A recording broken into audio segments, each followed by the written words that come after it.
Ya, tanpa Dion Kuls, bagaimana peluang skuad dari Paul Marty ini, yaitu Harimau Malaya yang akan melawan tim yang berada di level atas, yaitu New Zealand. Detailnya seperti apa? Ikuti video ini sampai akhir. Selamat datang di JJS Update. Ya, Assalamualaikum warahmatullahi wabarakatuh. Selamat malam orang semua. Jumpa lagi dengan saya Jutama dari Jalan-Jalan Sepak Bola. Semoga sehat semua. Kita akan update soal Harimau Malaya ataupun Timnas Malaysia ya.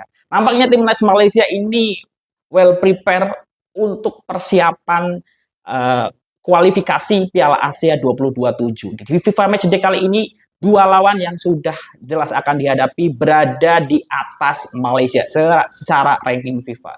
Bahkan tim yang akan dihadapi oleh Malaysia esok ada pemain dari Liga Inggris. Nah, bagaimana peluangnya? Nah, kita coba update ya. Yang pertama, kita coba baca artikel dari harimaumalaya.com. Paul Marty utamakan aksi persahabatan berkualiti untuk persiap pasukan bagi kelayakan Piala Asia 2027.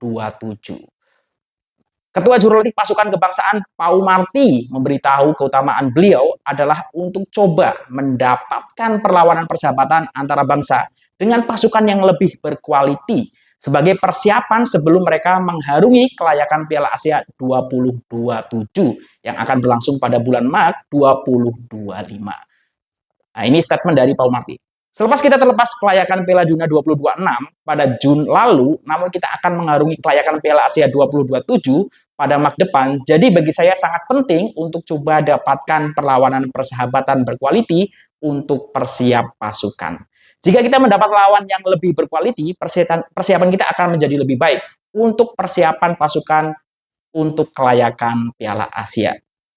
Paul Marty berkata demikian ketika ditemui di lapangan terbang antara bangsa Kuala Lumpur, yang mana skuad negara akan terbang ke Auckland, New Zealand untuk menghadapi perlawanan persahabatan antara bangsa Tier 1 menentang New Zealand pada 14 Oktober ini.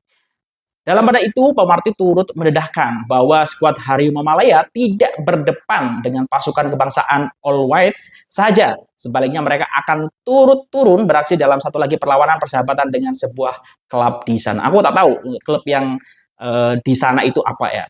Kita juga akan bermain dalam satu perlawanan persahabatan dengan sebuah klub di sana, yang mana ia sebuah klub yang kuat. Jadi saya rasa ia bagus karena pemain-pemain lain akan berpeluang untuk turun bermain dan barisan kejurulatihan berpeluang untuk membuat penilaian terhadap kemampuan setiap pemain.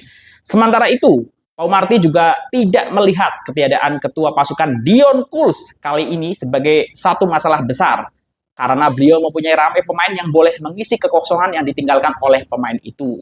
Terdahulu, Kuls tidak dapat menyertai skuad negara karena mempunyai urusan keluarga yang perlu diselesaikan. Kita tahu Dion Kuls memang absen dan kita tahu Dion Kuls adalah pemain dengan market value tertinggi yang dimiliki oleh skuad Harimau Malaya saat ini. Dan kita tahu juga performa Dion Kuls bersama Buriram sangat menyerlah ya di AFC Champions League Elite. Dan kita tahu Buriram berada di peringkat ketiga di bawah JDT di AFC Champions League Elite secara keseluruhan untuk wilayah timur dari dua perlawanan.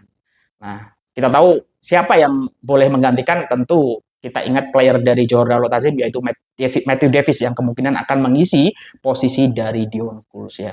Dan nampaknya memang skuad dari Malaysia ini cukup siap untuk menghadapi tim yang levelnya berada di atas. Kalau kita tengok New Zealand itu berada di peringkat 90-an, sedangkan Malaysia sekarang 130-an. Jadi kalau bisa menahan imbang atau mendapatkan satu mata saja, ini akan melonjakkan peringkat FIFA dari Malaysia atau menambah mata dari skuad Harimau Malaya. Tentu ini sangat bagus, di balik akan banyak pengalaman yang didapat player-player dari Malaysia ini dengan intensity yang lebih tinggi dari lawan yang akan dihadapi. Selain New Zealand, akan ada India yang secara peringkat FIFA juga di atas dari Malaysia ya. Walaupun sebelum itu akan ada perlawanan menghadapi klub lokal di sana yang nampaknya juga bukan klub sembarangan. Nah, yang menarik, lawan dari skuad dari Paul Marty ini ternyata ada player dari Liga Inggris yang belum lama ini berhasil mencetak jaringan ke gawang Chelsea.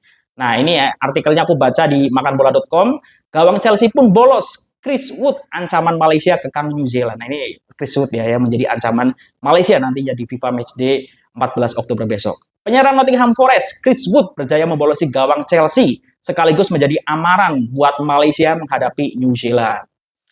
Beliau memamerkan ketajaman memukau musim ini apabila berjaya menjaringkan 4 gol dalam hanya 7 penampilan sekaligus memberikan masalah besar buat Harimau Malaya.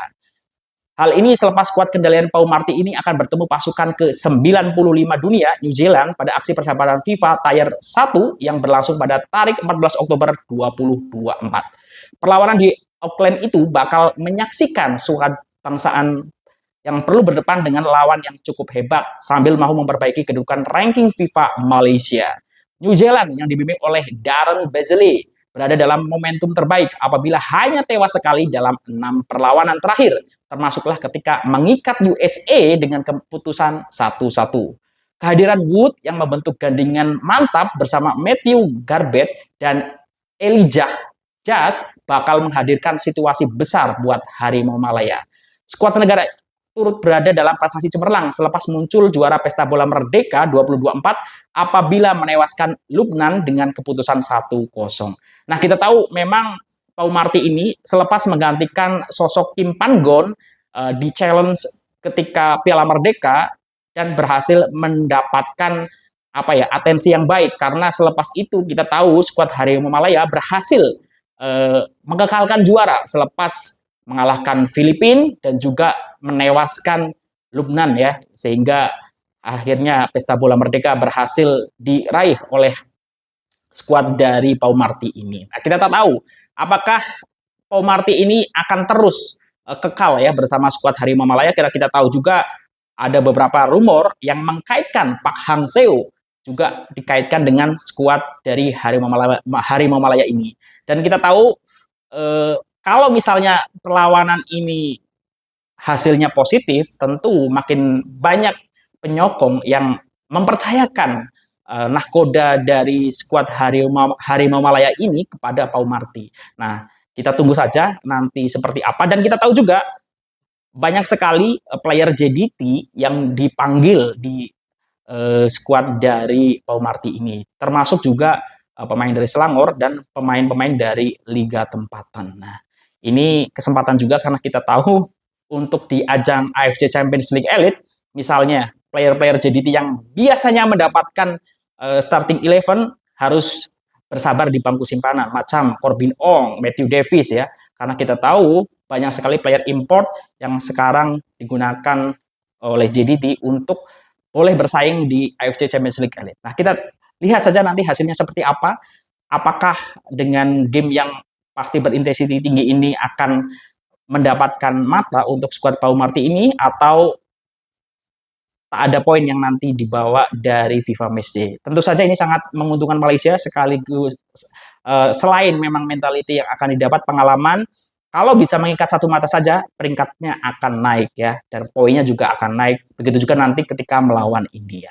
Nah, mungkin itu aja menurut korang bagaimana peluang skuad Pau Marti ini menghadapi New Zealand yang ada pemain dari Liga Inggris. Apakah boleh mengikat satu mata atau kalah atau bahkan boleh mengejutkan dengan mendapatkan 3 mata? Tulis di kolom komentar. Nah, itu aja. Kalau ada kesilapan aku mohon maaf. Sehat-sehat semuanya. Wassalamualaikum warahmatullahi wabarakatuh.